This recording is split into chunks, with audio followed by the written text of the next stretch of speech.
Kick back, have a sit, turn it up, get your fix. Time to upgrade, augment, but stay real, this the naked patient. Come by, the doc is in, you'll understand why it's good to be Nick. Like a tattoo, these words stick. All net, never throwing up bricks. Let's grow together through the weather, we can make a dent. Authentic people sharing stories, hope that it clicks. No need to dress it up, this is real as it gets. Let's strip it down, it's the naked patient, yeah.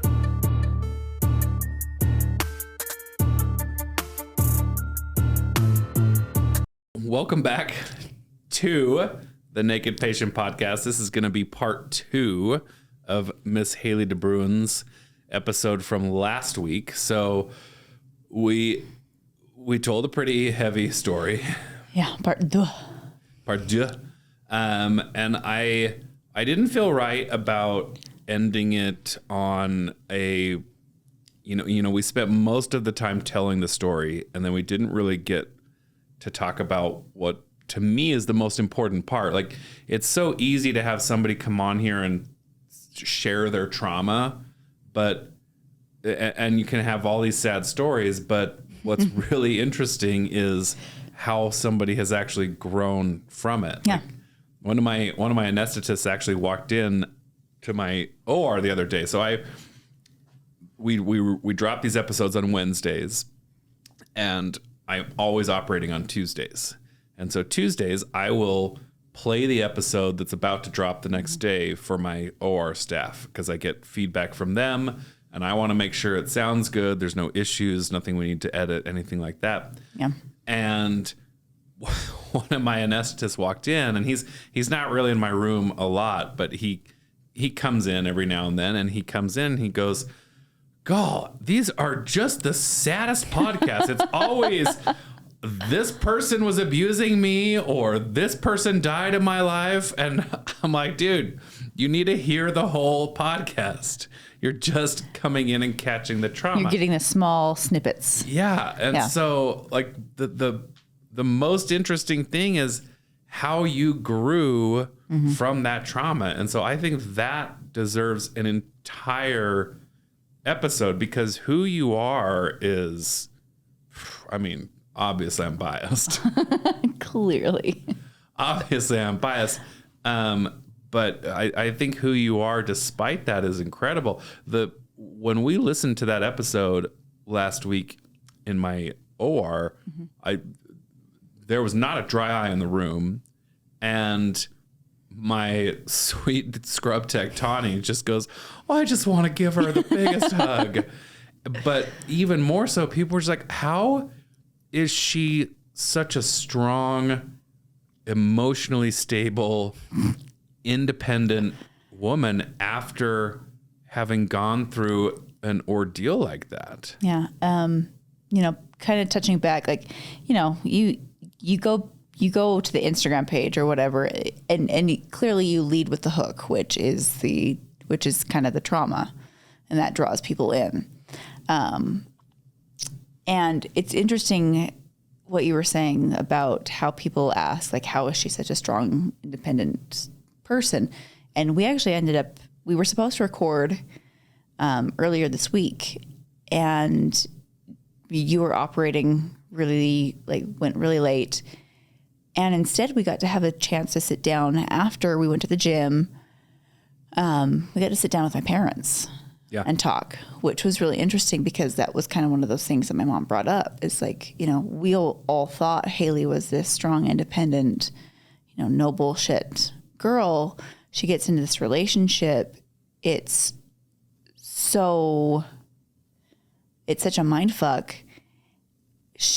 I'm a totally different person. And then coming out after it was such a growing opportunity and a chance for me to say, like, definitively, no, this is who I am. I'm going to change my story. I'm going to write my own story. Okay, that's a really interesting thing too, though, because it was really cool. We sat down with your parents and your brother the day before this dropped, and I got to say, hey, this this podcast is coming out tomorrow, guys. Like, buckle up, because Yeah. you had never vocalized that whole story. Well, I hadn't, like, I've talked, like, the only person who really has heard the entirety of everything and didn't live it alongside of me was my therapist at the time. And I did EMDR after, which was also something I want to touch on too, because when we recorded that, I had like it was almost an out of body experience recording the last time, because there was a lot of dissociation happening. And I kept saying to you after the fact, like, I'm so worried that I came across as not remembering or not understanding or not, like, just something about it felt like I was really worried about not having a full grasp on what happened anymore. And I talked to my therapist about it.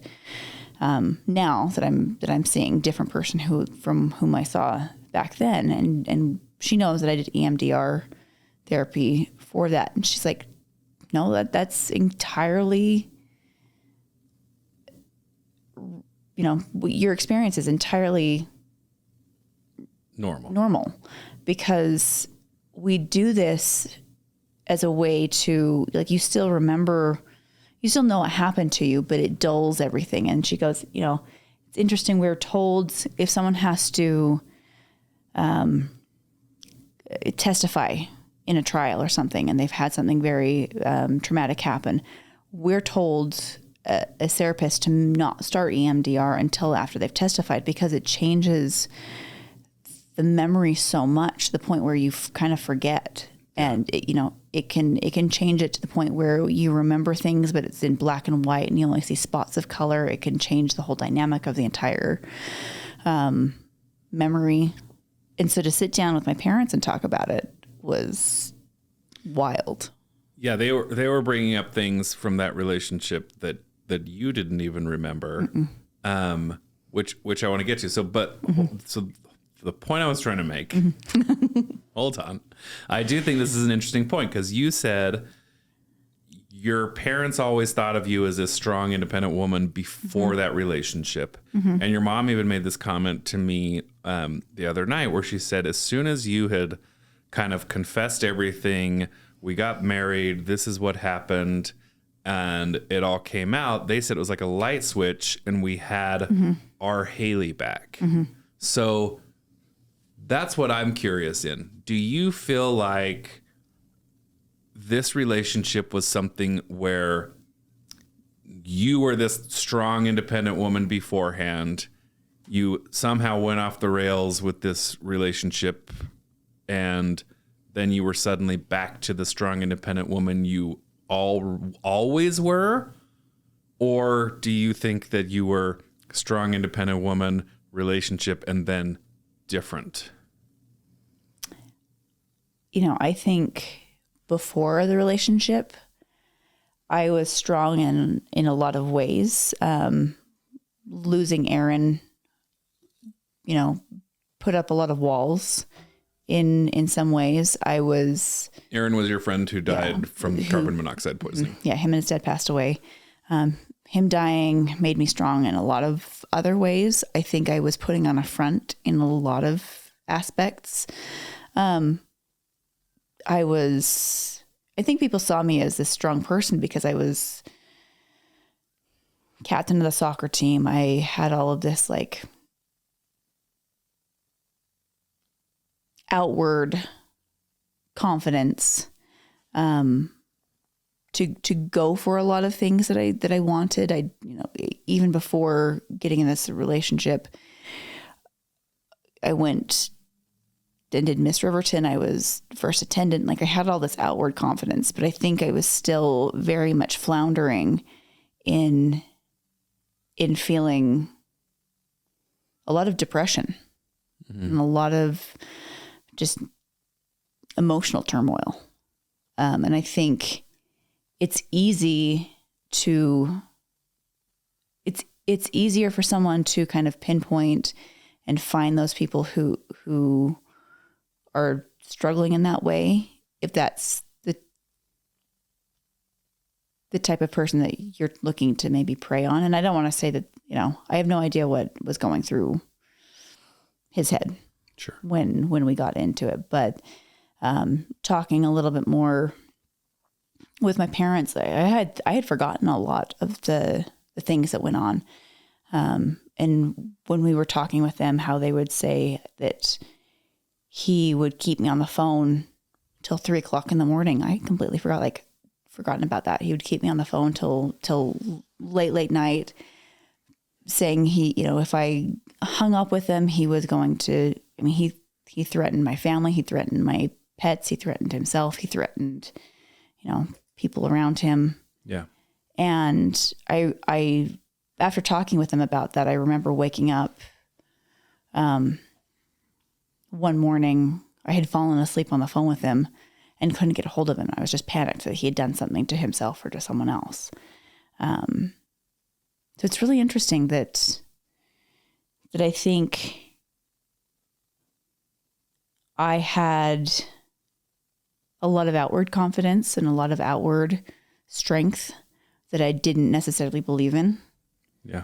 And afterwards, it was not, they saw a clarity, I think, that came over me, but it was a lot of work and a lot of,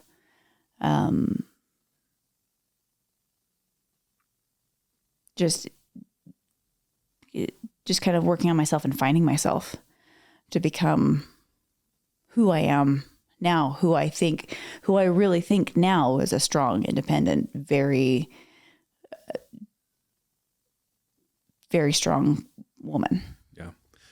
Well, and we're going to dive more into that, but going back to this night that we had with your parents the other night, it was really cool because I think it was cathartic in a lot of ways for them. Mm-hmm. And I really enjoyed kind of being able to be kind of the spectator of watching it happen, because they had a chance to kind of express some of their own guilt over this relationship, feeling like, what could we have done as parents? How could we have intervened earlier? Because they knew that it was not a good relationship. I mean, they were doing everything they knew how to do. They were putting like security cameras in the house. They had a nanny cam in your room. That's how they knew that he was keeping you up till 3 a.m. on the phone.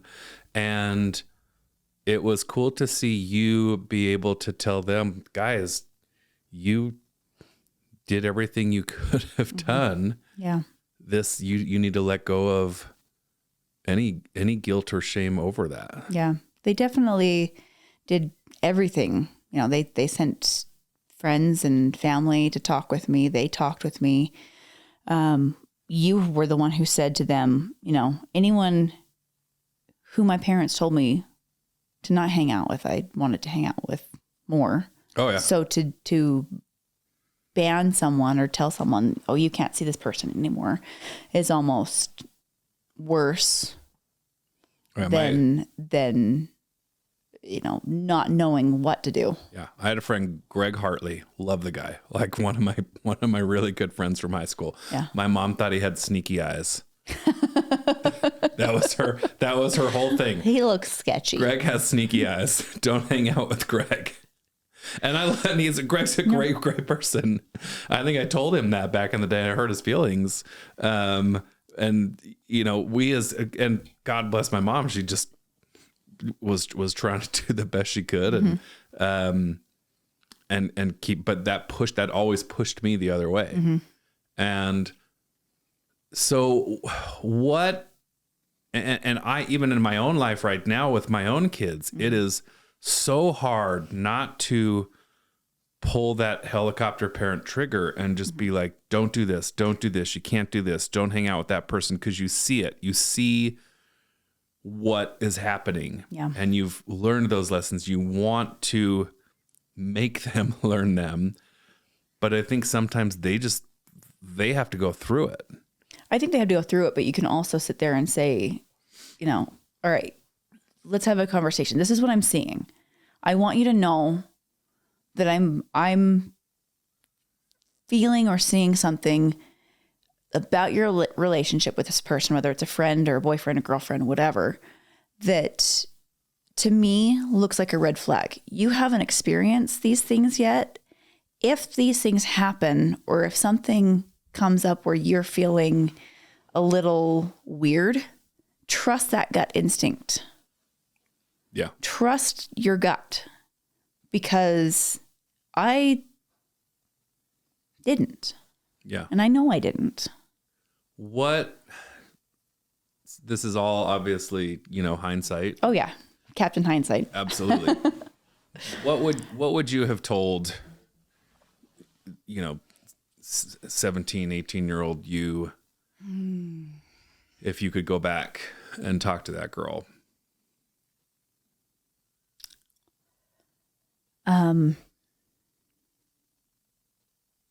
That's it. Besides run.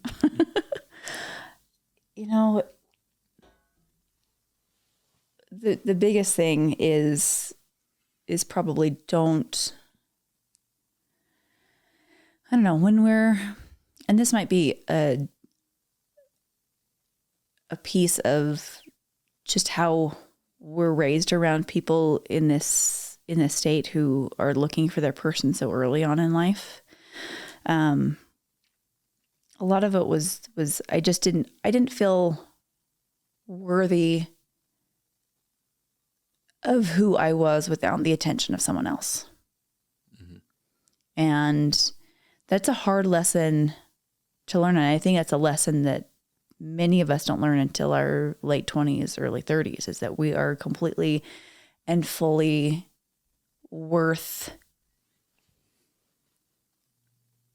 we have so much worth as our own individual selves. Took me 40 years. Yeah. I mean, it's a hard thing to learn. And I think the biggest thing, look more into facilitating and fulfilling relationships with friends and family over trying to find someone to fulfill you. Yeah. Because I think that's really ultimately where it stemmed from. And I think it's really different now than it was. Oh gosh, I mean, this was I'll be 37 this week, and so this is like 19 years ago. And if we look back, on there's parts of things that I say, oh God, I'm so glad I'm not growing up now, because of all the technology and all of the social media and this, that, and the other. But I think it's been also really good in bringing up and talking about mental health and red flags. Like, red flags were not something that in dating or relationships that were even mentioned back then. Yeah. So I think it's been very interesting that had I known what a red flag was and what to look out for, I would have been a whole lot better off, because I could have said to myself or learned ahead of time what tendencies and the love bombing and the different kinds of abuse to look out for before they even, as they were starting. Yeah, we definitely have more awareness around it. Mm-hmm. But I think it's still a challenge to get your kid to see and appreciate that awareness. Mm-hmm. Like we had a conversation just last night with my daughter. Yeah. And she was talking about this boy that she's dating. And she said, Mom doesn't like him. And I've told her that you do like him. And I am very careful.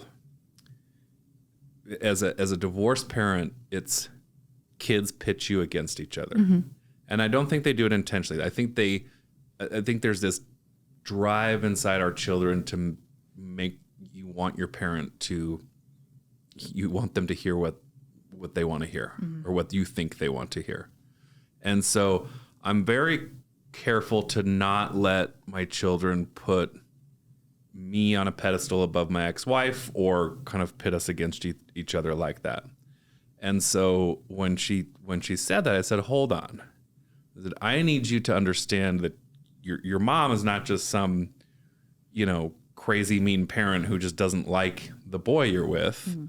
Your mom is a woman who's been there, and she knows what it's like to have your heart broken by a boy. Mm-hmm. And so she might be seeing some red flags that she is concerned about. And so her saying, hey, I don't know that I like this kid, is just she's being protective of you. Yeah. That doesn't have anything to do with the boy. Yeah, for sure. For me, I have met him, and I see some of the same stuff.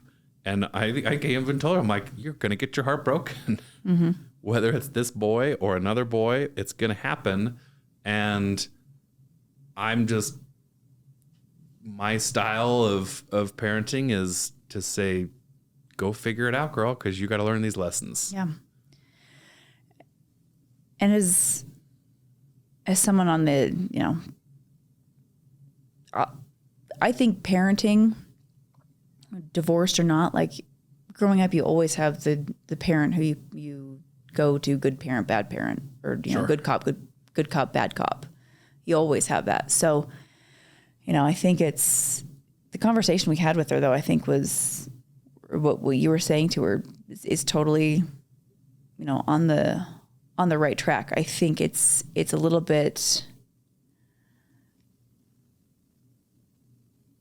more difficult to kind of stand back sometimes and say, you're going to have to figure things out, but keeping the communication open. And I think that's the one thing that my parents did really well, is they've never made me feel like I can't come and talk to them about something.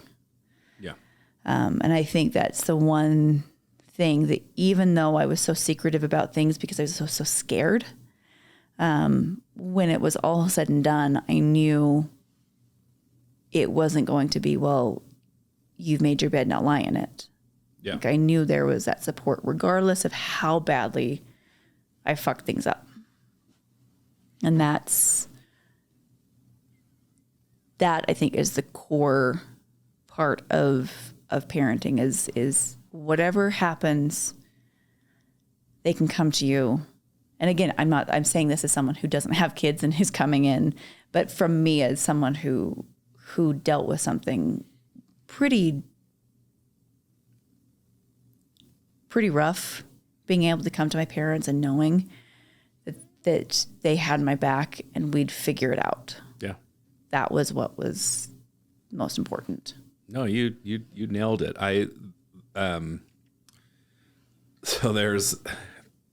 We watched Yellowstone a little bit together. We're not all the way caught up, but there is a scene in Yellowstone that literally changed, and I won't say changed my life, but it made a big impression on me. And if you're not caught up on Yellowstone, sorry, you've had time. So We've had time and we're still not there. So I'm going to spoil it a little bit for you. And if you haven't watched Yellowstone, I'll fill you in on the details. So Kevin Costner is the father of this family on a ranch in Montana. And he has two kids, Beth and Jamie, who hate each other. And you don't really know the details behind it until like 3 or 4 seasons in. Mm-hmm. And what you find out is that Beth, when she was younger, gets knocked up and impregnated by one of the guys on the ranch. And they're a very wealthy family. And she goes to her brother, Jamie, and tells him, I'm pregnant. What do I do? And he tells her, well, we can't very well go to a clinic in town. They know us, and it'll get out and it'll ruin the family. So he takes her to a Native American clinic on a reservation. And they tell him, the way we deal with this is to sterilize women. We're gonna perform a DNC, but we're also going to do a hysterectomy so that she cannot have kids anymore. And Beth doesn't know this. Jamie makes the decision for her. And that's what causes all of this animosity between them, is that he made that choice to take away her ability to have kids. And you find this out, much, much later.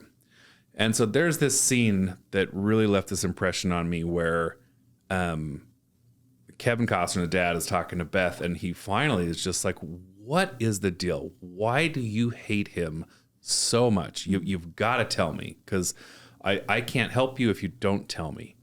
And she finally just breaks down and tells him what happened. And he obviously freaks out and goes after Jamie. But then there's this scene with him and Beth again. And Kevin Costner's just, he's like got tears in his eyes, choked up, and he just tells her, I'm so sorry. I'm so sorry I wasn't the father that you felt like you could come to with that kind of a problem. And I can't even tell the story without choking up. That scene got me so bad.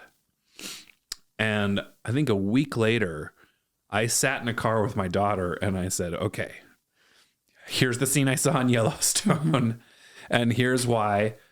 And she's like, Dad, I'm not going to get pregnant. And I'm like, that's not the point. Mm-hmm. The point of this story is I am a dad you can come to. Yeah. And I need you to know that. Mm-hmm. And God damn it, if I'm not recording this podcast so she can listen to it and know that for the rest of her life, is that I am a dad that she can come to with things like that, and we will figure it out. Yeah. And that's what I told her. I said, we'll bury a body if we have to. Like, I will get you through anything. Yeah. And when you are a parent, you're in the middle of it, you're like, well, I hope this is the right thing. Just we'll figure it out. Yeah.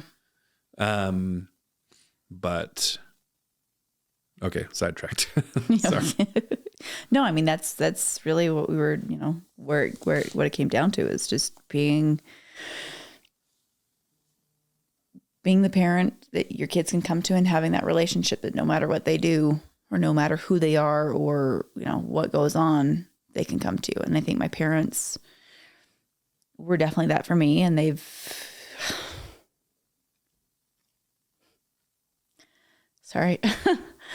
been that for both me and my brother. We've been through some shit the last 6 months, and my brother with my brother and stuff, and his life, and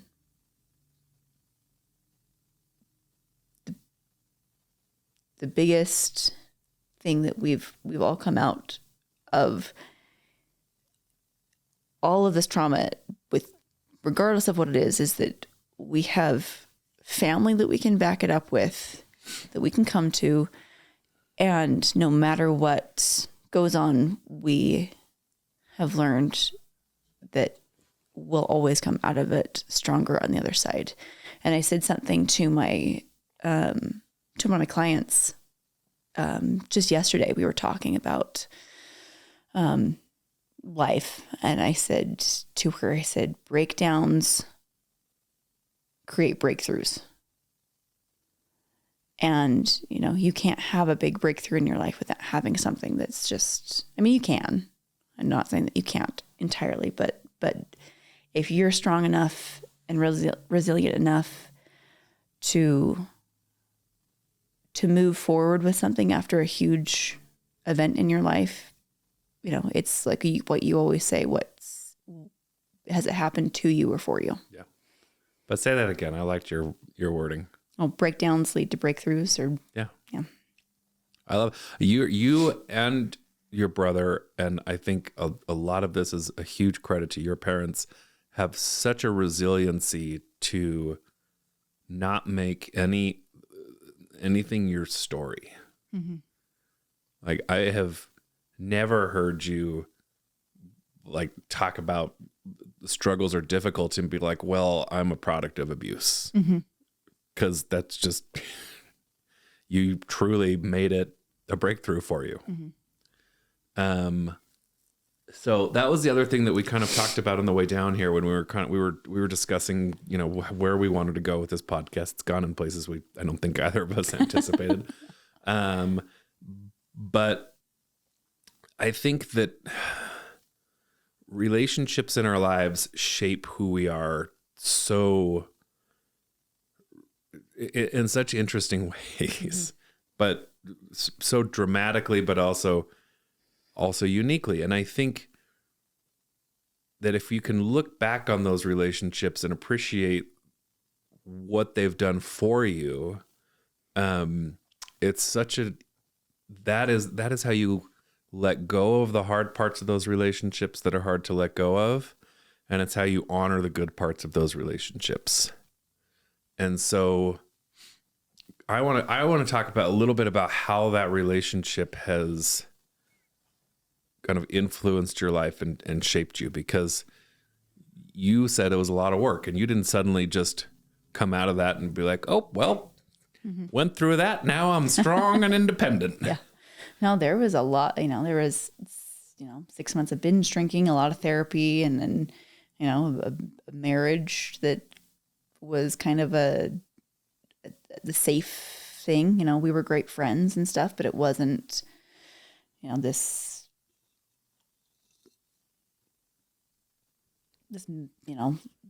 great love affair. But I don't know, we were great friends. And I think, there's been 19 years of learning and changing and growing. And even, my last relationship was kind of like learning more about who I was and what I wanted and didn't want. I think it's all a progression. But the biggest things that I came out with outside of, after this,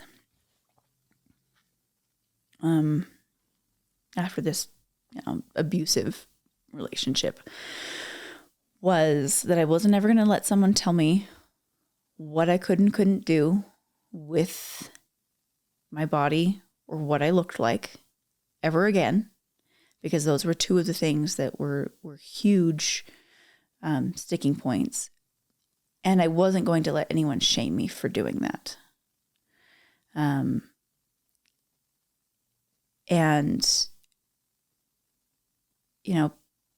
there's a lot of judgment and things like that when people see me with all my tattoos and everything like that. They think, oh, she's wild, she's crazy, she's this, she's that. And it doesn't have anything to do with, anything other than the choice that I've made to embrace who I am and what I want in the moment. And to move forward with that completely and wholeheartedly authentic. Yeah. That's all I ever want to be and who I'm ever going to be. Do you ever feel the need to explain that? Or I guess part of just being you and being authentic is you can like me or not. There is, I think it's kind of 50-50. I think it kind of depends. I do sometimes feel a little bit like I've put up, or I've felt walls being put up because of people seeing a physical aspect of me with either the boudoir or the tattoos or things like that. And when it comes down to it, I've kind of always felt like, well, you can choose to believe what you see, and that's going to be your belief of who I am, or you can choose to get to know me on a personal level, and you'll see that there's so much more to who I am and the depth of who I am than than some physical attribute or for some, outward predisposition that you seem to, and I totally own that I put that out there, but I think there's a lot of different facets of me that I'm not just one part of what people see. Yeah. No, not at all. Looking back at my own, it's kind of fun to have this conversation because now we're in a relationship, and you and I are both approaching this relationship from a different point than we have ever approached relationships in our lives. Yeah. And we're doing it kind of with an appreciation for all of those relationships. And like, for example, for me, I will, as I look back on the relationships that I've had, and not just the relationships I've been in, but the relationships I've seen, my parents' relationship, my grandparents' relationship, like those all influenced me and who I am and where I went in life. And what I have tried to do, as I said before, is honor the good parts of those relationships and learn from the bad parts of those relationships, but also to just be grateful for what came out of it. And I got married super young, came home from an LDS mission, made a bet with Jimmy Rex that he'd get married before me. And I've now almost been married twice before he's been married once. It's the dumbest bet ever. But got married super young, and we went through hard things. And we went through a surgical residency, which a lot of people don't get through. Yeah. There are surgical residency programs that boast 80% divorce rates because they're that challenging. And we didn't get through it. But I came out of that relationship with two amazing, beautiful kids. A good relationship now with my ex-wife, where we try to just parent the best that we can, and help each other out with our blended families. But from that relationship, and I've talked about this before, I developed coping mechanisms and defense mechanisms that were not healthy to myself and to the relationships I was in. I developed a habit of, making sure I always had different lines in the water. And that was a terrible way to approach relationships, but it was also the only thing I knew how to do to protect myself from going through that pain I had gone through again. And so I jumped into a relationship where it was incredibly toxic, but I didn't care because that person was fulfilling an insecurity I had developed in my marriage. And so I looked past all these red flags, and then I got out of that relationship and into another one that also was not great because I still hadn't let go of the lines in the water, and I was still clinging onto it because of insecurities in myself. And until I worked on me, until I got good with me and right with me and loved and accepted me, I was not ready for a relationship. And you and I started dating when I was kind of in the middle of that process. And we had to get real honest with each other throughout it about where I was, where you were, and whether we were ready to commit to something or not. And it took a while. Yeah, there were definitely a lot of things that, you were still, testing where your, what's the word I'm looking for? Integrity. Yeah, that's the word. Testing where your integrity was and what lined up for you and what felt what felt right and what felt didn't, and where your core values aligned with all of that. I was learning how to set boundaries and learning how to still tell people this, this doesn't feel right with me. I'm better than what I'm being given. I'm worth more than what I'm being given.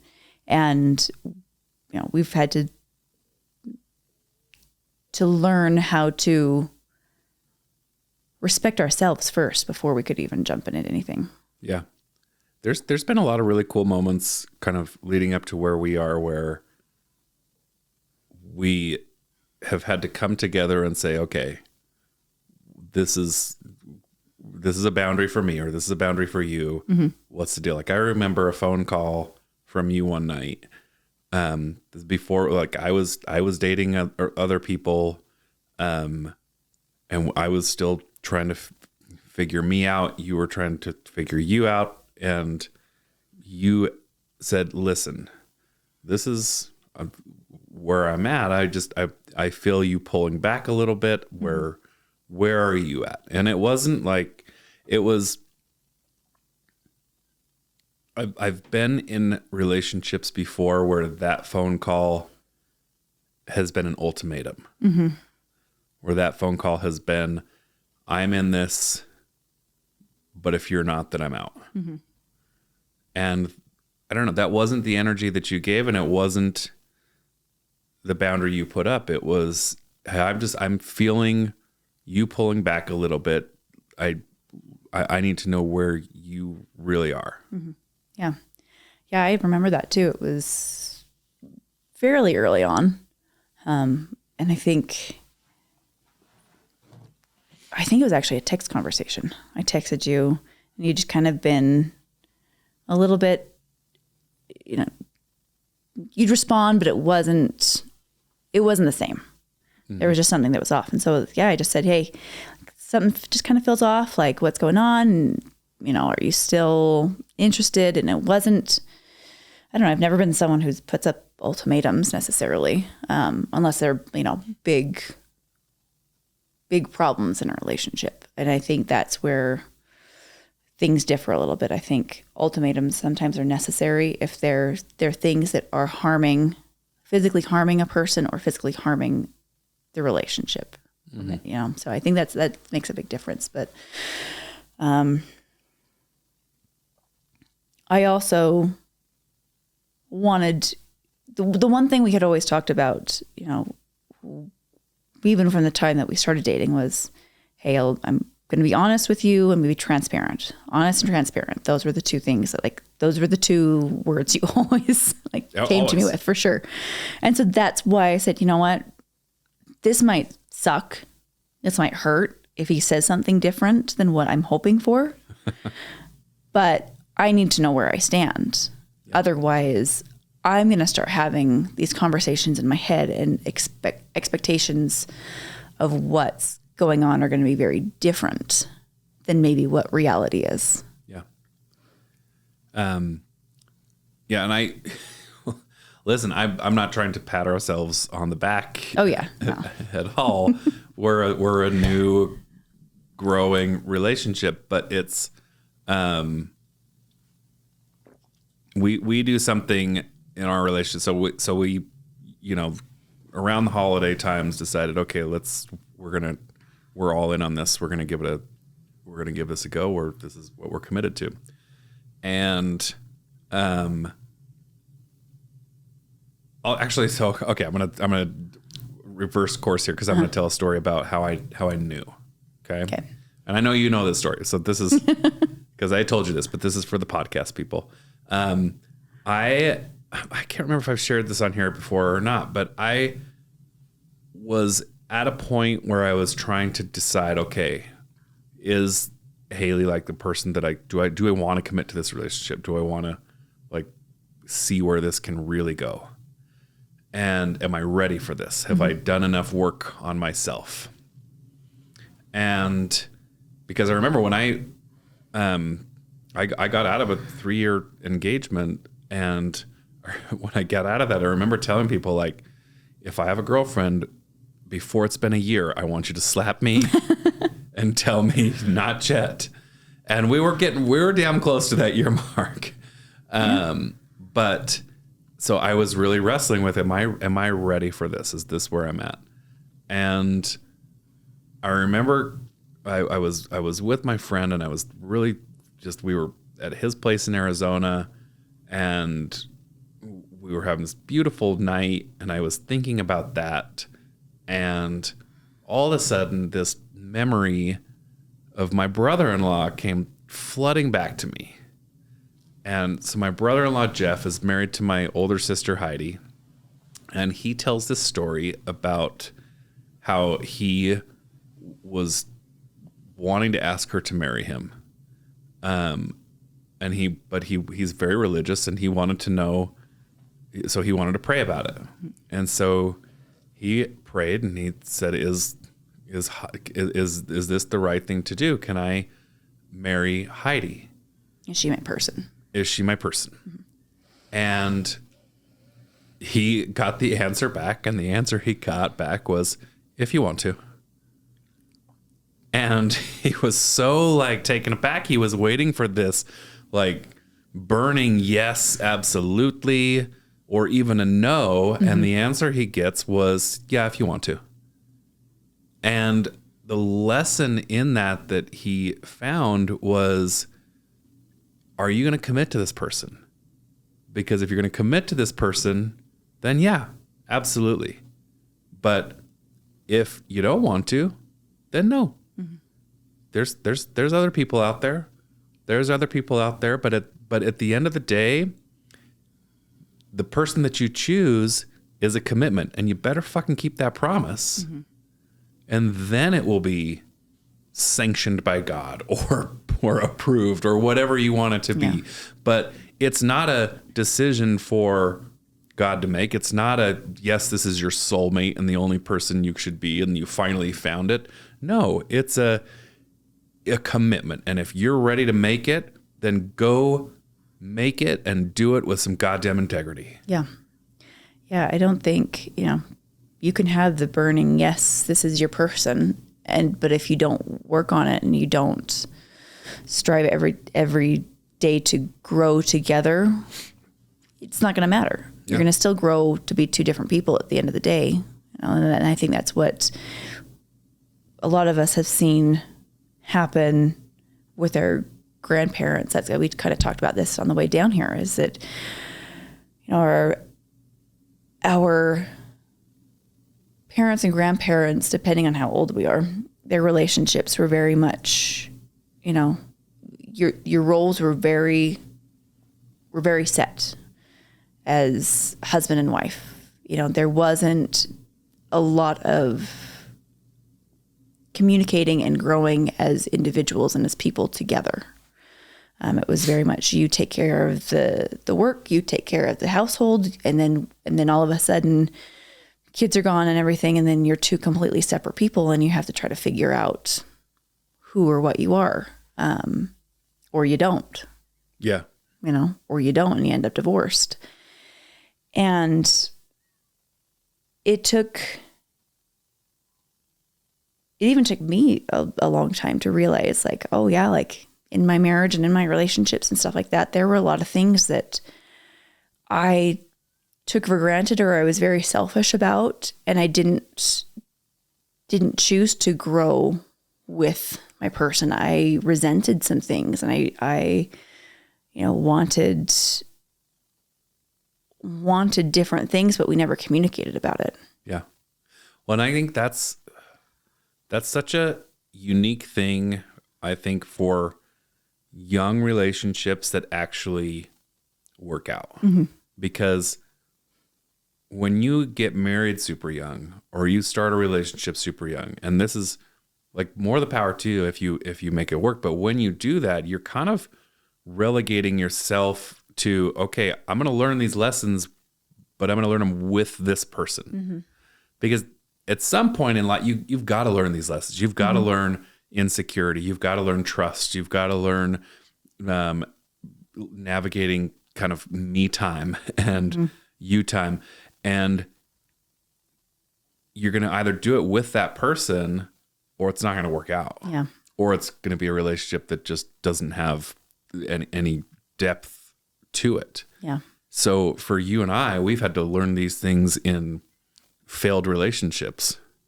For relationships that really shine, like our friends Mark and Michelle McCormack, like they got married super young, but they have grown exponentially because they've learned those things together. Yeah. And they've been able to learn them together. And it's a choice to make. I mean, you can choose, to say, oh, I'm going to be the lone wolf, and I'm going to learn all these things on my own. But I think what we've kind of found is that we started working on ourselves first, but when we've decided to really dive in, be in this relationship and commit to it, but we're also holding each other accountable to working on ourselves and working on each other, it grows so much faster. Yeah. So we started doing this thing in our relationship, and we didn't invent it. I think I first saw it from Cody Sanchez on her Instagram. But let's talk about it on our podcast because we do it. Yeah. And so it's called TEAM, and TEAM is an acronym, and it stands for touch. E is for education. A is for appreciation, and M is for metric. So the idea behind it is every day you have a team, you have a conversation, and you make sure you're touching each other. Can be arm, can be hands, can be boob, whatever. Just make sure. If you're angry, you just touch pinky. Just touch pinky. We haven't been to that point yet. No. But you make sure you're touching, and then you each share something that you learned that day for your education. And then you each share something that you appreciate about the other person. And then the whole point of it is to get you to the metric, which is your check-in with your partner, like where we're at, where you're at, and touching and talking about what you learned and talking about what you appreciate puts you in an energy to be able to have a difficult conversation, or even to just say, you know what, I'm just great and I love you and I think we're in a good position. Yeah. But I'd love your thoughts on it, because for me, it's been a game changer in our relationship, and I get to have a 10 to 15 minute real conversation with you every day. Yeah. And we don't have Nick comes home, hey, how was your day? Great. Back to our usual routines. And we, don't actually get into any depth. Yeah. Because there's things that you want to bring up, but sometimes during the day it's not appropriate or it's not the right timing. You don't want to dump stuff on someone via text, for one.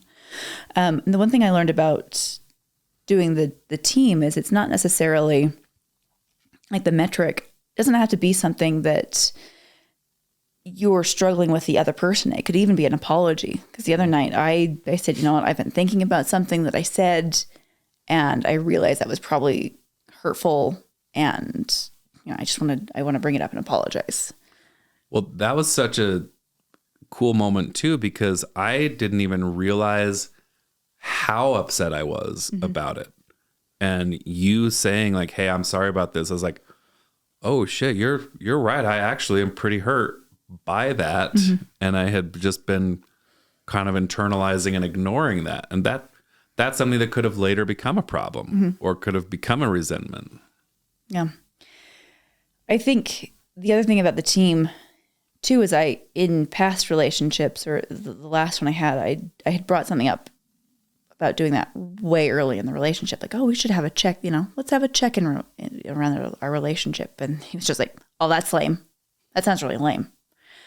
And it shut me down so hard that from there I was like, okay, well, I'm not going to say anything. Like, I'll just keep everything like really bottled up. And that was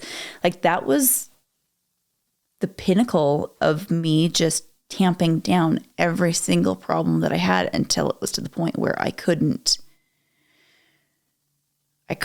deal with it anymore. Yeah. And I think those resentments that's resentment is the relationship killer, period. Like, it absolutely is. It just compounds and makes it worse.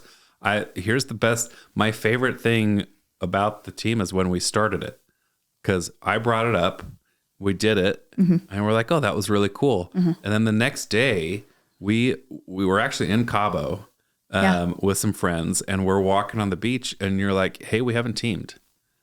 And I was like, oh yeah, that's fine. Like, yeah, let's do that. And you were like, dude, don't bring up shit that we're going to do in this relationship and then not follow through. That's not what this kind of relationship is. And I was like, oh man, like, yeah, okay. We're doing this. Okay. I'm in. And it was such a teaching moment to me where I was like, okay, this is not something that we just bring, whimsical, flimsy things into.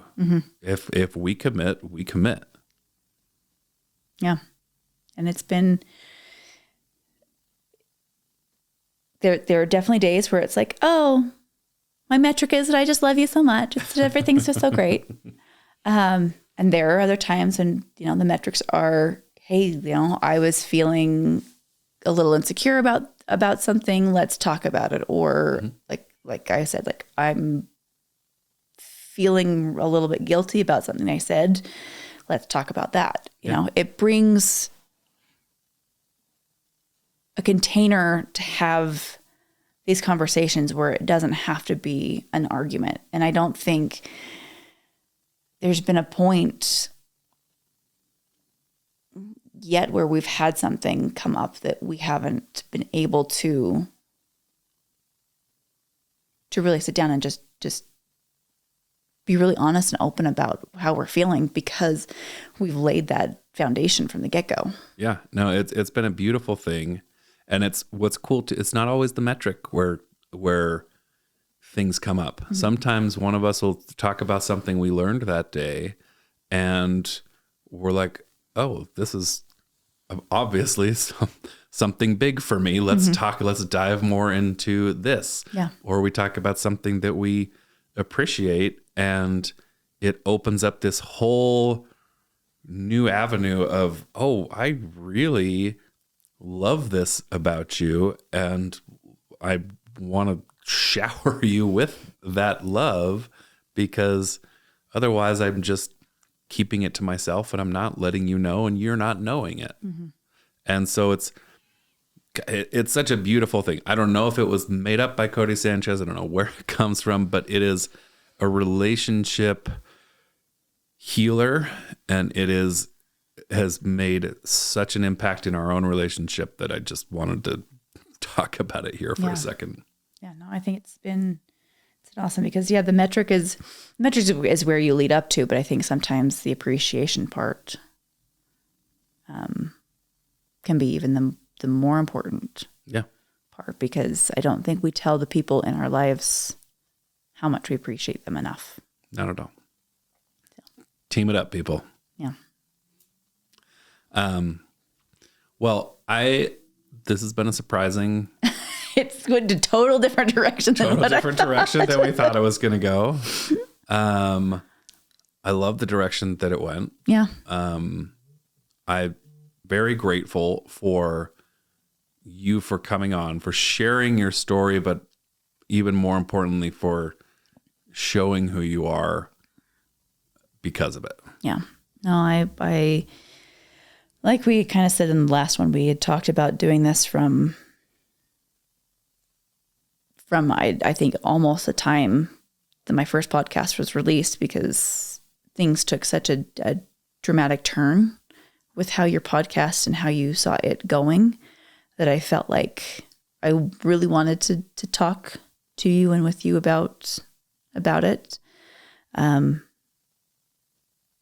I think it's been very cathartic and very healing and very scary. I didn't even listen to my podcast because I told you a couple days ago, I'm like, okay, I'll listen to it. Like, I wasn't going to. I know. I told you I'll listen to it, but I need to do it with you. This was part of a team. I told you, I think you need to listen to it. So, but I think I just hope that, I mean, anytime that I've either shared it on Instagram or shared it, with people, in small snippets, that I've hoped that it can just inspire a conversation and, inspire people to talk to one another about either abuse that they've had in their own life and seek therapy to work through it if they haven't, or to have a conversation with the people in their own lives who they see in situations like that, that they want to help to get out of them, or your own kids. Yeah. Thanks for coming on. Of course. Love you. Love you. Okay. False alarm.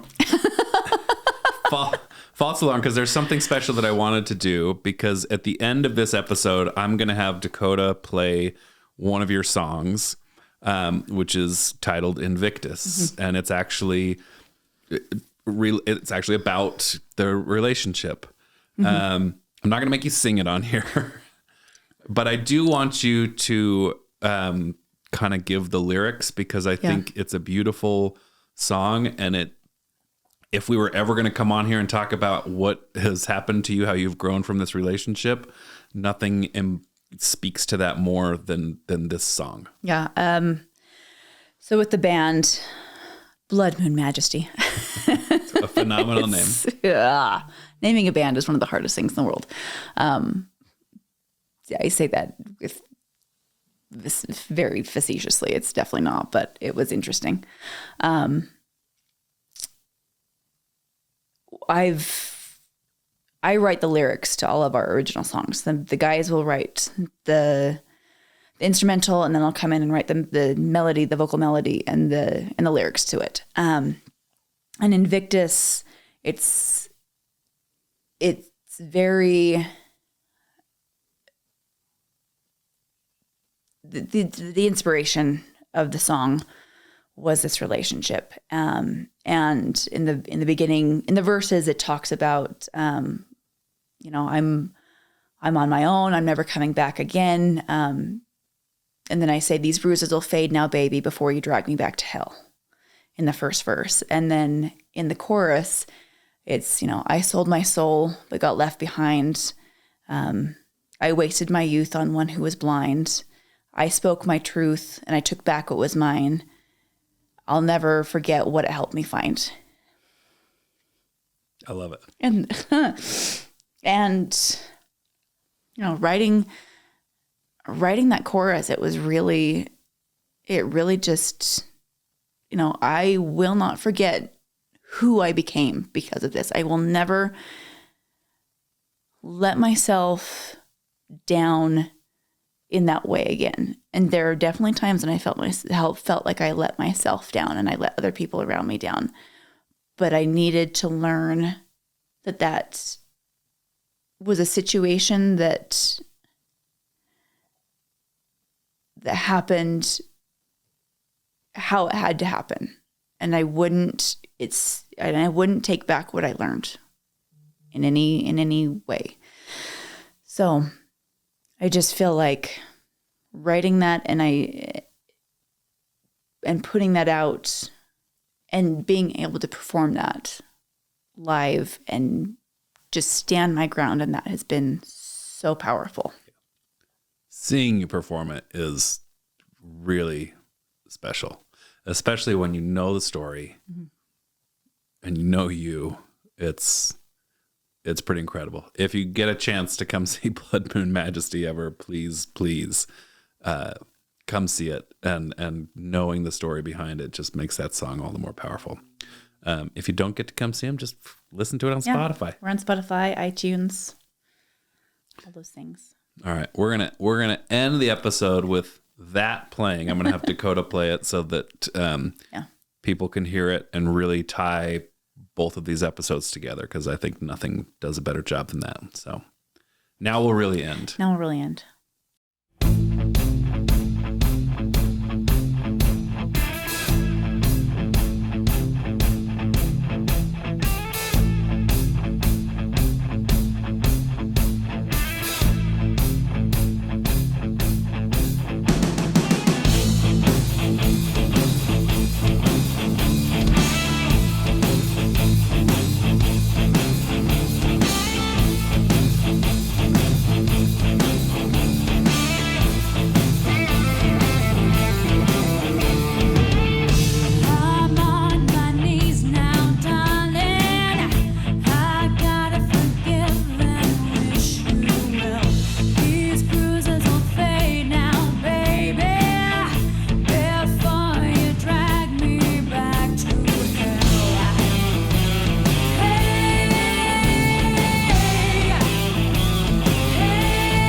Thank you so much for listening to The Naked Patient Beyond the Operating Room. I'm Dr. Nicholas Howland. Please remember that every patient who appears on this podcast has consented to discuss their story and their surgery on the podcast. That way we remain HIPAA compliant. This is a free podcast. The best thing that you can do for us is to leave us a review online. Let us know what you liked. Let us know what you'd like to hear. Let us know how we can improve. If you are curious about anything related to plastic surgery, you can reach out to me on Instagram at Dr. Nicholas Howland, and I typically respond there, or you can reach us at the office at 801-571-2020, or we have an online form you can fill out at the website, www.howlandplasticsurgery.com. Any of our coordinators would be happy to help you. Thanks again for listening.